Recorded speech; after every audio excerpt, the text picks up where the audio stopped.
Hello, everybody. It's that college football guy here. Another video. And I said, wait, the thumbnail took the glasses off. Yeah, I did because we had a little bit of cloud cover, and now it's a lot of cloud cover. So there's no point in doing that. I'm here, drop yard outside of Nashville, Tennessee, waiting to find out what my next load is. Nothing's come in yet, so we're gonna find out what happens. We have two games on the schedule today. Normally, this time of the year, the middle of the week, this is when you have during November, this is the MAC time of the year, when they do their Tuesday, Wednesday, Thursday games. Except this time they're not doing it. They did Tuesday, Wednesday. Not today. Today, there's an ACC game and a Sun Belt game. One game is a somewhat lopsided game. That's the Sun Belt game. The first one, the ACC game, is a total mismatch. I'm going to get into that one first because that's the first one on the schedule. It's number 11 Louisville at Virginia. Louisville's 8-1. Second place in the ACC. Virginia, is 2-7 and tied for last place with Pitt. The best against the worst. Now, Virginia has looked good the last couple of games against North Carolina and Miami. I'm not going to take that away from them. They've looked good. Even beat North Carolina, I believe. It was in Miami. I'm not quite sure. My brain's not quite working right now, but they look good. I don't think so in this one. You'll see the stat line. For the one thing, there was a difference between Miami, North Carolina, and Louisville. Louisville is an absolute beast on defense, and you'll see why here. Virginia, worst team, one of the worst teams, is scoring 23.1 points per game and giving up 32.4, so it's -9, right? Louisville's scoring 32.9, about what Virginia's giving up, but they only allow 16.3 points per game. So we're talking a 16.5 point swing on the positive side. Louisville's a 16.5 point favorite on the road, by the way. So do I think Virginia's going to make this a game? I'm sorry, Virginia, but no. I don't think so. I think this game is going to be something that's going to just you're going to get boat raced in this thing. I'm picking Louisville to win and cover the 16.5. Now, the other game is a Sun Belt game. The Raging Cajuns of Louisiana on the road at Southern Mississippi. It's the Golden Eagles. Louisiana comes in at 5-4. Southern Miss is 2-7. This is the old Louisiana teams with the Billy Napier when they were, one of the best group of 5 teams because he's at Florida now. Neither team is good defensively. I'm going to be honest. Neither team is good defensively. And you're going to see the numbers. Like Louisiana, 31.1 scoring, giving up 28. That's +3. You're 5-4, positive numbers. That's about low. That's about where you should be. Southern Miss is scoring 23 a game. Not bad. Allowing 35.5. -12. Louisiana comes in as a 10.5 point road favorite. Now, Southern Miss has had a tendency to play Louisiana well or play them close. They've actually had some games over the years that have been good. I don't see it being this way for one simple reason.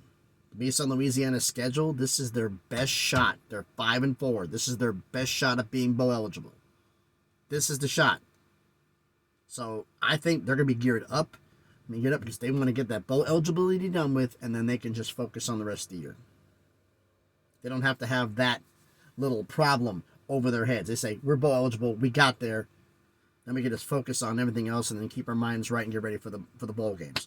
So I'm going to pick Louisiana to win and to cover the 10.5. So to recap, I'm picking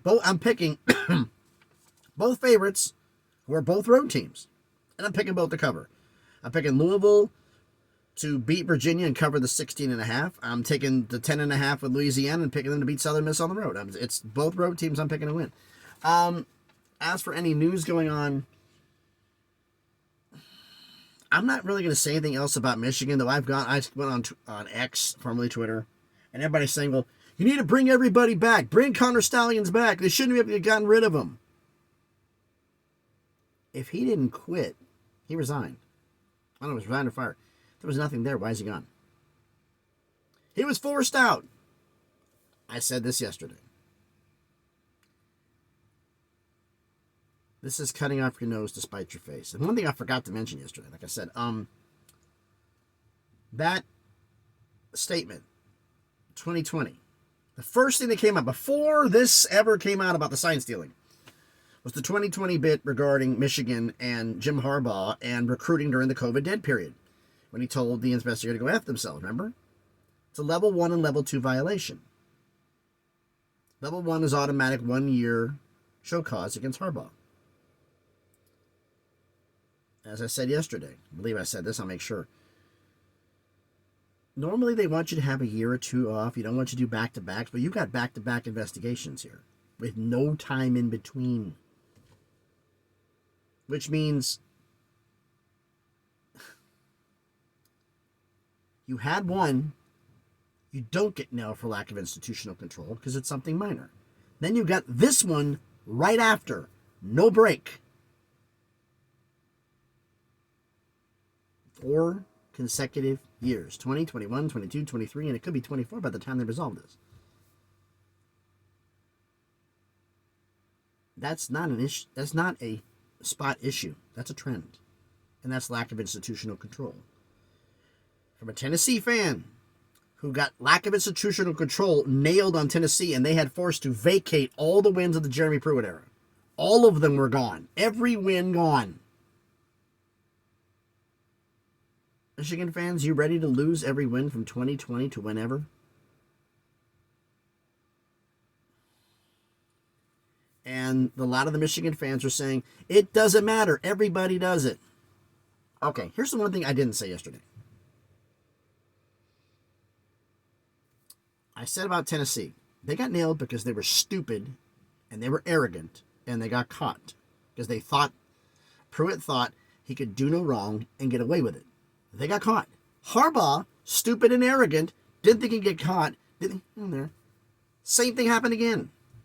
And it will continue to happen. My biggest worry for Michigan State fans is, could they become USC? Because has USC recovered? Truthfully, I'm asking everybody in the comments. Where USC was during the Pete Carroll era when they got suspended and got stripped of a national title, to where they are now, have they come back to even close to that yet? They're kind of getting in the area, but not quite. How long did it take? 15 years? If you're a Michigan fan, you want that to be you? 15 years of poor play? Bowl bans? 70-plus scholarships gone? Every star player you got transferring out? Getting beat up by Ohio State pretty much every year for the next decade with no chance of winning? Is that what you want?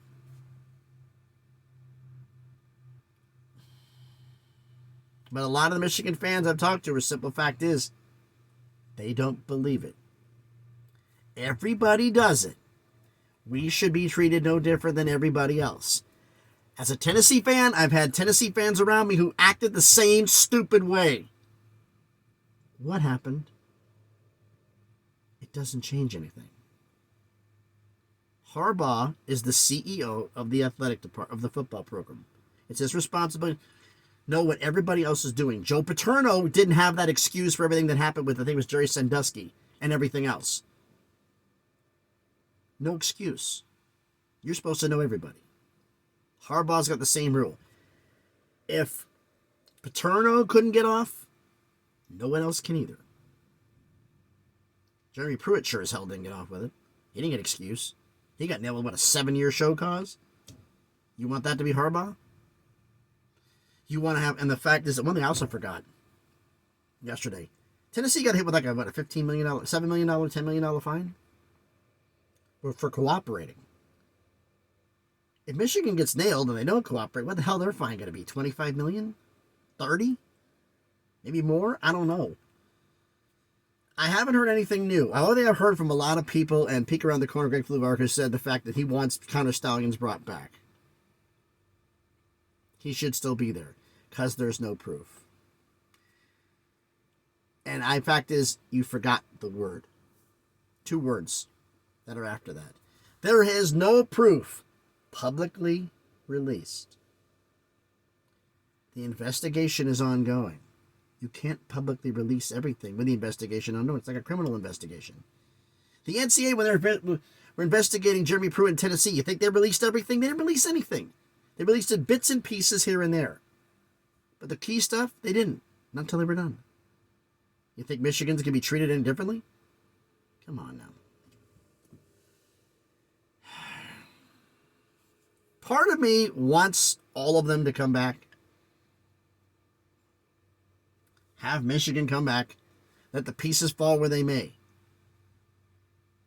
But I'm looking at the fact that if you guys end up somehow pulling it off and winning the national title and then it gets yanked out from underneath you and all those Ohio State wins go away, it's like they never happened.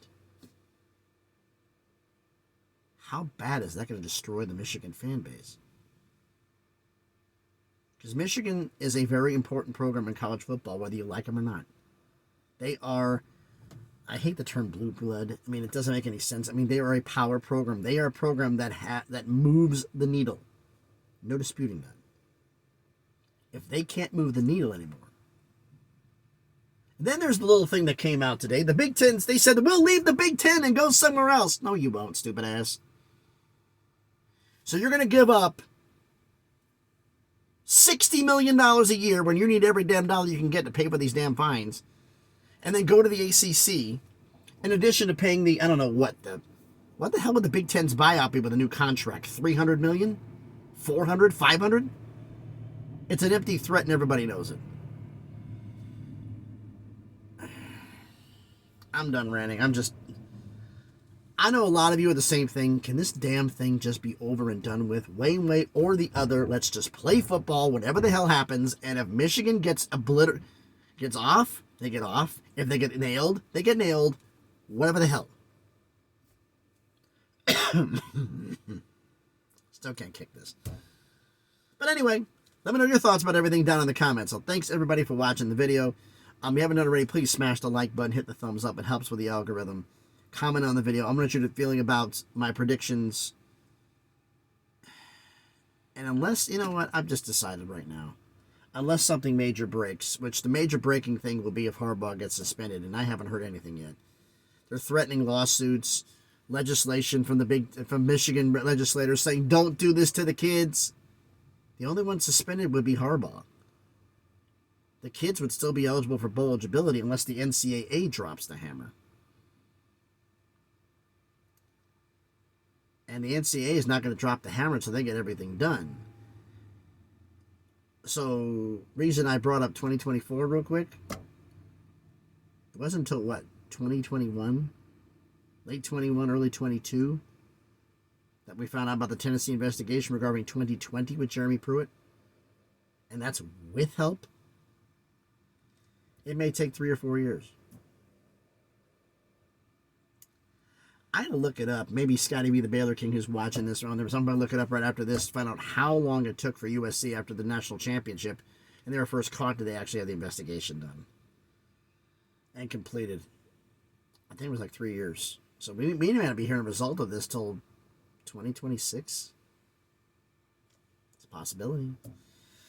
Like I said, everybody, thanks everybody for watching. Like, comment, subscribe to the channel. On the way to 500 subscribers, slowly sure in the crawl of 1,000 so we can make some things happen. Hopefully I can get a phone call because I do not like the idea of sitting in a dirt parking lot all night waiting for a load tomorrow morning. It is life of a trucker. So thanks everybody for watching. Hope everybody's having a great Thursday. The game should be, well, they're not going to really be that good, but who knows? They might be. We don't know. Thanks everybody for watching. Be safe out there and please be good to each other.